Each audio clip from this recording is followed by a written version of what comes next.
Welcome back to my channel. My name is Miranda and today we are going to make a super easy crockpot meal salsa verde chicken. All you're going to need is some chicken breast, a jar of salsa verde, and some taco seasoning. So let's get this in the crockpot. Depending on the size of your chicken, you're going to add 2 to 3 chicken breasts or 1 pound to your crockpot. Next, add 1 tablespoon of taco seasoning and a jar of the salsa verde. Place your lid on your crockpot and cook on low for 4 to 6 hours.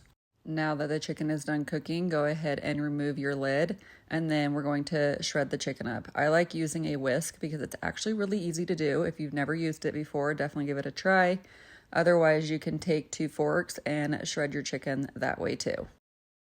Things that I like making with this chicken is burritos, tacos, quesadillas, burrito bowls, but I will put the full recipe in the description below, and then make sure you follow me for more healthy recipes.